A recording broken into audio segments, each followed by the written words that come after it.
Exam में कोई काम नहीं करता बाबा का माला या कंठी, जब हमसे पूछ लिया जाता है मिश्रित ग्रंथि। क्या मिश्रित ग्रंथि? यानी कि इस वीडियो में हम पढ़ने वाले मिश्रित ग्रंथि यानी कि मिक्स्ड ग्लैंड के बारे में। देखिए, इसके पहले वाले वीडियो में हमने पढ़ रखा था एक्सोक्राइन ग्लैंड यानी कि बहिस्रावी ग्रंथ के बारे में और एंडोक्राइन ग्लैंड यानी कि अंतःस्रावी ग्रंथ के बारे में। अगर आपने वो वीडियो नहीं देखा तो पहले आप उसको देख लीजिए, उसका लिंक आपको डिस्क्रिप्शन में मिल जाएगा। अभी जो एक्सोक्राइन ग्लैंड यानी कि बहिस्रावी ग्रंथि होती है वो आपका एंजाइम्स निकालती है, और जो एंडोक्राइन ग्लैंड यानी कि अंतःस्रावी ग्रंथि होती है वो आपका हार्मोन्स निकालती है। अब जो भगवती कटवा दोनों निकाल दे, एंजाइम्स और हार्मोन्स, उसी को हम कहते हैं मिक्स ग्लैंड यानी कि मिश्रित ग्रंथि। तो मिक्स ग्लैंड यानी कि मिश्रित ग्रंथि समझ में आ गया क्या होता है? जो एंजाइम्स और हार्मोन्स दोनों निकालता है उसी को हम मिक्स्ड ग्लैंड कहते हैं। अब इसका सबसे बड़ा एग्जाम्पल आपका आ जाता है पेनक्रियाज, यानी कि जिसको आप हिंदी में कहते हो अग्न्याशय। पेनक्रियाज आपका इस तरफ होता है, लीवर के थोड़ा सा बगल ही आपका पेनक्रियाज होता है।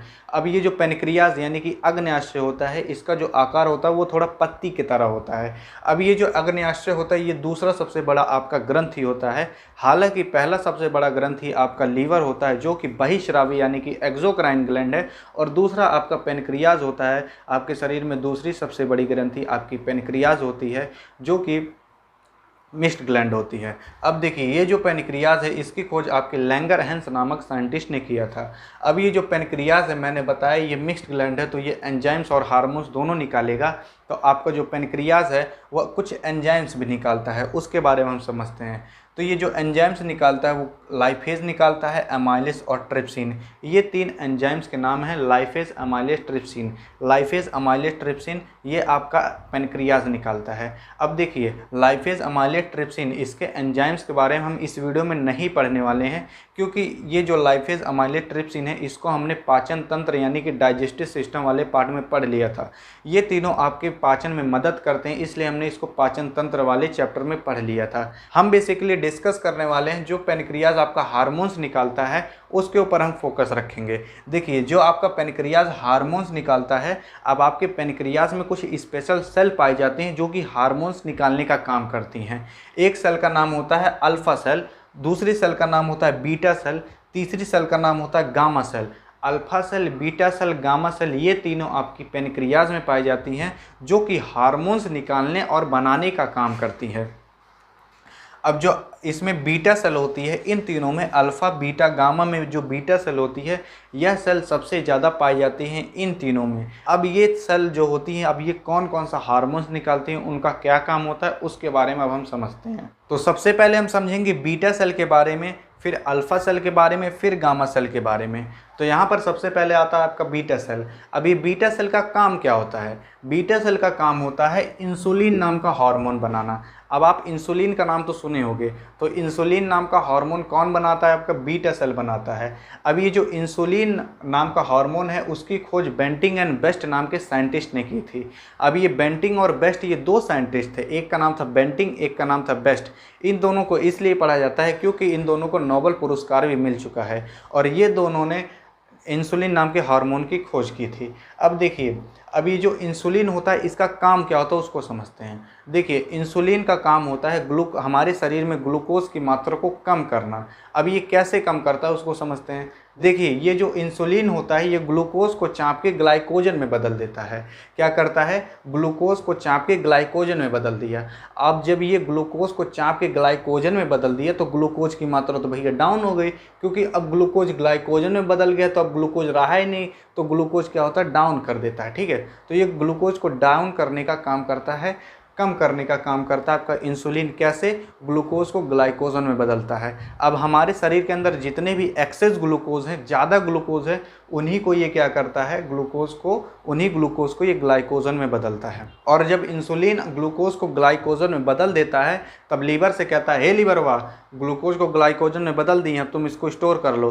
तो जब ग्लूकोज को ग्लाइकोजन में इंसुलिन बदल देता है तब जो आपका लीवर होता है उसको स्टोर करके रख लेता है ग्लाइकोजन को। और जब आपके शरीर के अंदर यही इंसुलिन नाम का हार्मोन डिस्टर्ब हो जाता है या फिर नहीं बनता, तो आपके अंदर ग्लूकोज की मात्रा हाई हो जाती है। क्यों?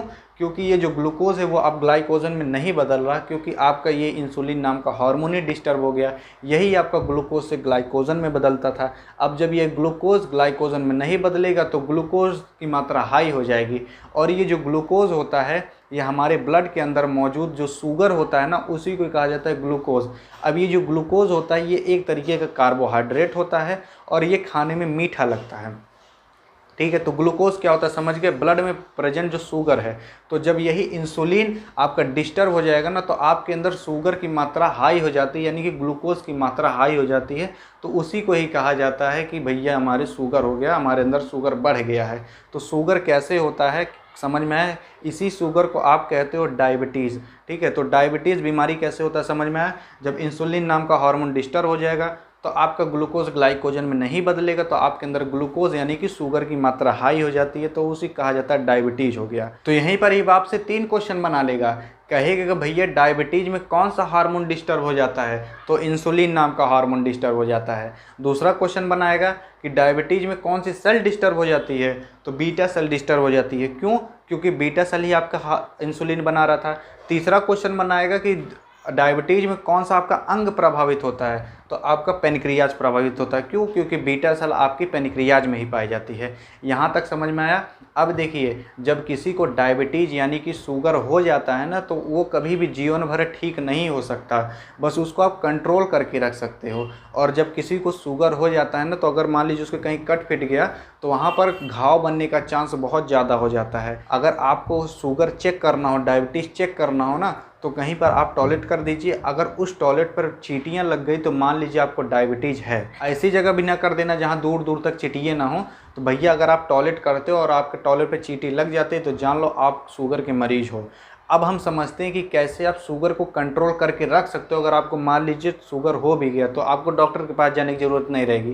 पहला काम आपको करना है कि जितनी भी मीठी चीज़ हैं, चाहे मिठाई हो गया, चाहे आलू हो गया, तो इन सबको आपको डाउन कर देना है। खाना कम खाइए, ना के बराबर खाइए इन सब चीज़ को। दूसरा चीज़ आपको खाना है ब्लैकबेरी। ब्लैकबेरी यानी कि जामुन। जामुन का जब सीज़न आता है तो आप उसको खाइए। ठीक है, इससे आपका शुगर कंट्रोल में रहेगा।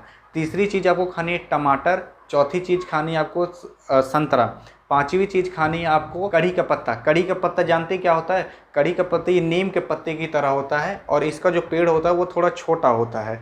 कढ़ी का पत्ता आपको खाना है, इससे आपको पूरा शुगर कंट्रोल रहेगा। कढ़ी का पत्ता आपको 365 दिन हमेशा साल भर में खाना है। उसको आप चाय में डाल के खाओ। अब चाहिए में आप चीनिया मत डाल देना, ठीक है? चाय में डाल के खाओ, कड़ी का पत्ता डाल के खाओ, चाय में खाने के साथ खाओ। और ये जो कड़ी का पत्ता रहेगा ना, ये आपके जो स्वाद है खाने होने का उसको भी बढ़ा देगा, खाने में भी मस्त मस्त लगेगा। समझ गए? तो कड़ी का पत्ता आपको हमेशा खाना है। बस आप अगर इतना चीज़ खाते हो तो आपका शुगर पूरा मेंटेन में रहेगा, आपको कभी डॉक्टर के पास जाने की ज़रूरत नहीं रहेगी। तो शुगर से कैसे बच सकते हो, शुगर कैसे होता है यानी कि डायबिटीज़ कैसे होता है, वो आपको समझ में आ गया। अब देखिए, अभी जो इंसुलिन नाम का हार्मोन रहता है, इसको जो बनाने में आपका जिंक जो होता है वो सहायक होता है। जेड एन का मतलब क्या होता है? जिंक। जिंक जो होता है वो आपका इंसुलिन को बनाने में सहायक होता है और इंसुलिन में आपका जिंक पाया भी जाता है। अब आपने बीटा सेल और इंसुलिन के बारे में तो सब कुछ समझ लिया।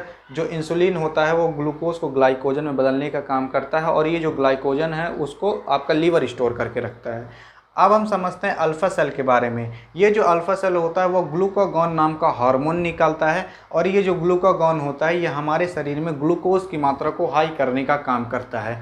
जो आपका इंसुलिन नाम का हार्मोन था वो ग्लूकोज की मात्रा को डाउन करता था, लेकिन ग्लूकागॉन जो होता है वो आपके शरीर में ग्लूकोज की मात्रा को हाई करता है। अब ये ग्लूकोज की मात्रा को कैसे हाई करता है उसको समझते हैं। देखिए, जो आपका इंसुलिन नाम का हार्मोन था वो ग्लूकोज को ग्लाइकोजन में बदल के लीवर में स्टोर कर दिया था। अब जो लीवर में स्टोर है ग्लाइकोजन, जो लीवर में स्टोर है ग्लाइकोजन, उसी को ही ग्लूकोन फिर से ग्लूकोज में बदल देगा। क्या करेगा? ग्लूकागॉन जो है, जो ग्लाइकोजन लीवर में स्टोर है, उसी को ही फिर से ग्लूकोज में बदल देगा। ठीक है, तो इससे हमें क्या मिलता है? एनर्जी हमेशा मिलती रहती है। अब ये जो ग्लूकागॉन है ये हमेशा आपके शरीर में नहीं निकलता रहता है, ये टाइम टाइम पे निकलता है। जैसे कि अगर आप मान लीजिए व्रत हैं तो आप 2-3 दिन से खाना नहीं खा रहे तो आप मर थोड़ी ना जाते हैं। आपके शरीर में उस टाइम शक्ति कौन देता है? उस टाइम शक्ति आपके ये ग्लूकागॉन नाम का हार्मोन देता है। कैसे? जो आपके लीवर में ग्लाइकोजन स्टोर है उसी को फिर से ये ग्लूकोज में बदल देता है, तो आपको हमेशा शक्ति मिलती रहती है, यानी कि पावर मिलती रहती है चलने फिरने की। अब इसी का ही फ़ायदा उठाती हैं लड़कियां।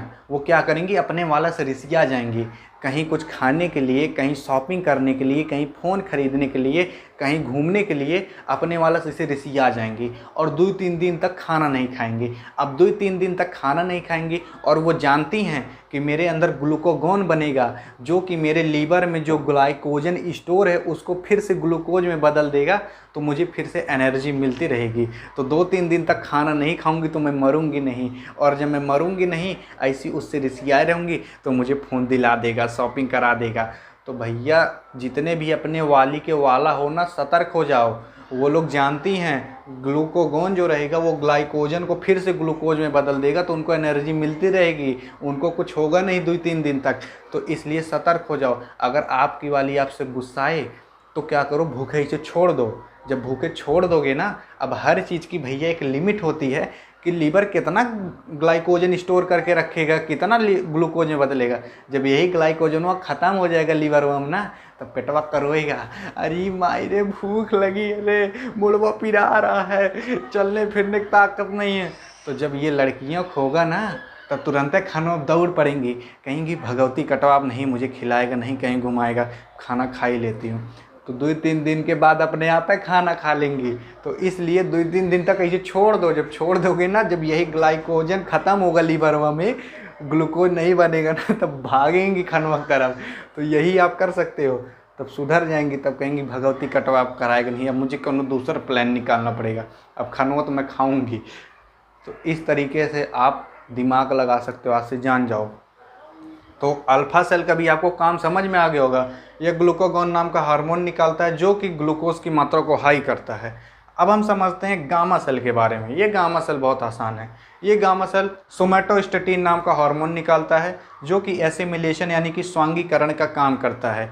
अब ये स्वांगीकरण एसिमिलेशन होता क्या है, देखिए, आप जो खाना खाते हो उसमें से ऊर्जा को लेना, ठीक है, पावर को लेना, ऊर्जा को लेना, उसी को हम कहते हैं स्वांगीकरण।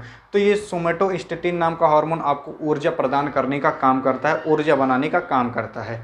जब यही सोमैटोस्टेटिन आपके अंदर नहीं बनता है तो आप चाहे जितना खाना खा लो, आपके उस खानों से वो ऊर्जा तो ले नहीं पा रहा है। और जब नहीं ले पाएगा ना, तो आप खाओगे चाहे जितना, देखते नहीं हो कौन कौन एकदम पातर रहते हैं, खाते हैं इतना, लेकिन तब इतना दूबर पातर रहते हैं। क्यों? क्योंकि इनके अंदर सोमैटोस्टेटिन नाम का हार्मोन जो है वो काम नहीं कर रहा है। और जब ये काम नहीं करेगा, चाहे ये काम ना करे या फिर ये ना बने, तो क्या होता है, आपके अंदर एसिमिलेशन, स्वांगीकरण ठीक प्रकार से नहीं हो पाता। और जब ये ठीक प्रकार से नहीं होगा तो भैया आप चाहे जितना खाओगे आपके शरीर को लगेगा नहीं, वैसे दूबर पातर रह जाओगे। तो आई होप आपको मिक्स्ड ग्लैंड के बारे में सब कुछ समझ में आ गया होगा।